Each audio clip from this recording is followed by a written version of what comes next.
Alabama's attorney general is under fire today after saying that women could face prosecution for taking abortion pills.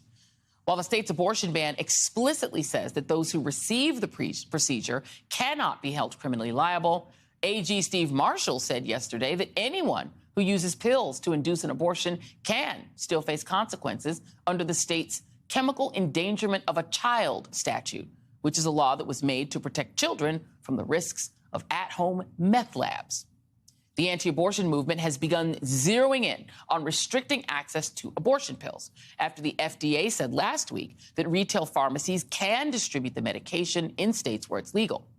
Politico is reporting that anti-abortion advocates are organizing pickets outside of CVS and Walgreens in early February in at least 8 cities across the country, aiming to bring the same chants, signs, and tense confrontations to drugstore parking lots that groups have long used to try to deter visits to abortion clinics.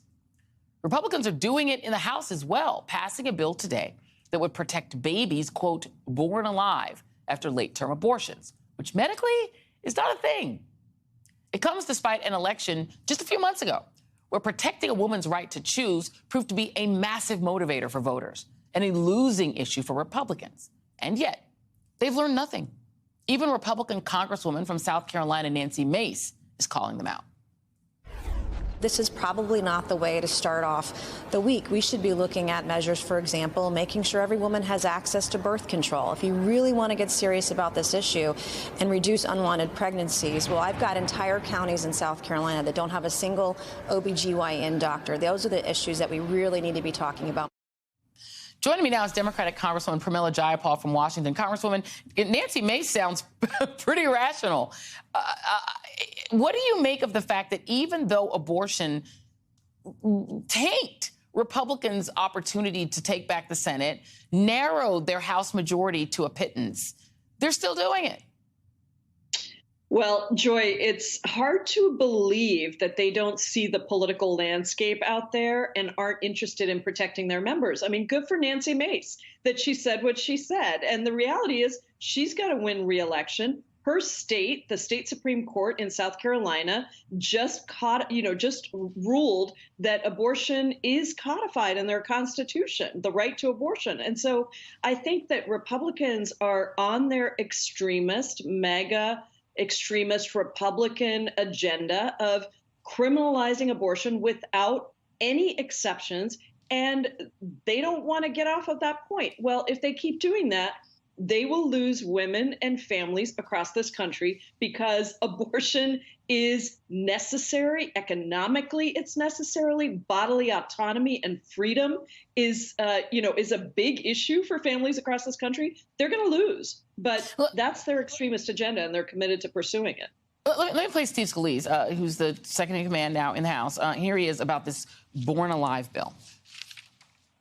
If a baby's born alive outside the womb, in some states they actually are allowing that baby to be killed and calling it abortion. It's murder, and yet it's legal in some states.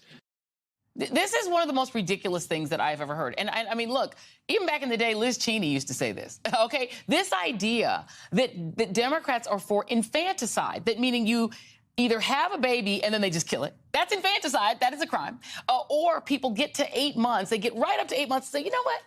I don't think I want to be pregnant no more. I'm going to have an abortion. That's ridiculous. Let me read you a little bit of a story from the New York Times. And this is what they're actually, talking about. And this is Dr. Jen Gunter, who's told the story of her water breaking at 22 weeks, which is just at the part where viability is barely even possible. The survival rate for her triplets was less than 1%. As Alden's parents, we had decided that invasive procedures like intravenous lines in a breathing tube in a 1-pound baby would be pointless medical care. And so, as we planned, Aiden died. And that is the reality for so many parents. Some have known for weeks or even months that there would be no life after birth. With that knowledge, some choose an abortion and others the blanket and embrace. Both are brave decisions. The idea that any woman is going to attempt an abortion at the time they're going to give birth is ridiculous. If you're giving birth at 22 weeks, you don't want to do that. This is a wanted child, and you have to make decisions if the child is either already dead or going to die. They're classifying that as abortion, Congresswoman, and then passing a law about it.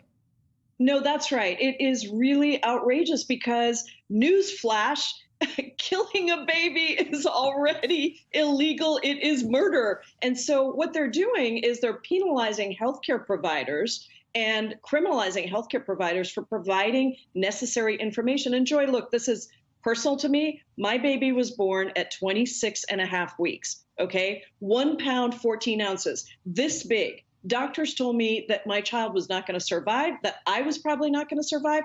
I decided to go ahead with it, and I was lucky, beautiful 26-year-old now. But this is actually hurting our healthcare providers and our families who are trying to make very difficult decisions in the moment. And it's trying to criminalize healthcare providers who just are providing the most important healthcare advice to their patients. So it's really outrageous, it's dangerous, and it's absolutely ludicrous. I would be laughing, except it's dangerous. And they're trying to penalize now women who are trying to get pills, as you said, in Alabama. And so this is an extremist agenda that is going to lose them the election, but it is also going to create a lot of fear and, hurt a lot of women across this country, particularly poor women, Black, brown, Indigenous women who already are strained in terms of getting the services and the healthcare they need.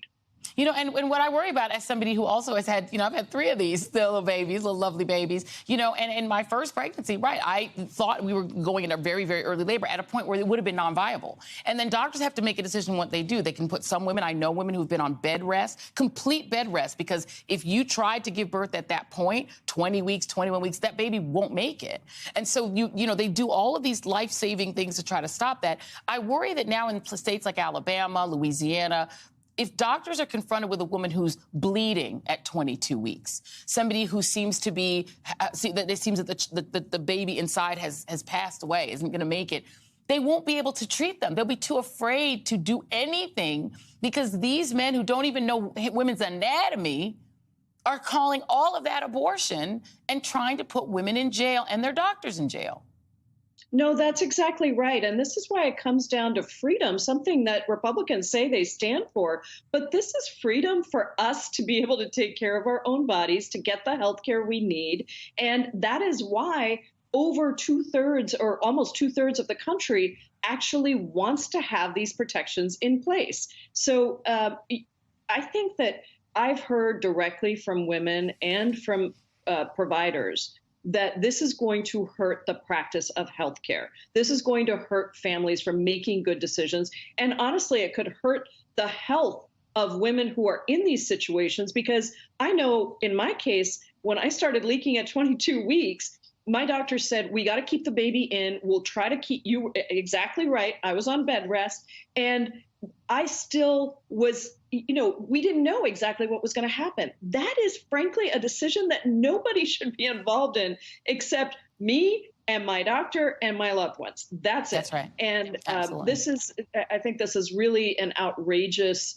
attempt to try to somehow classify Democrats in these terrible ways, but it's going to have the result of really hurting women across the country and healthcare providers who are just going to be scared to do what they're supposed to do, even though or leave these states. I mean, you're going to start seeing doctors and nurses not want to practice in these states because they're too afraid, because this is big government.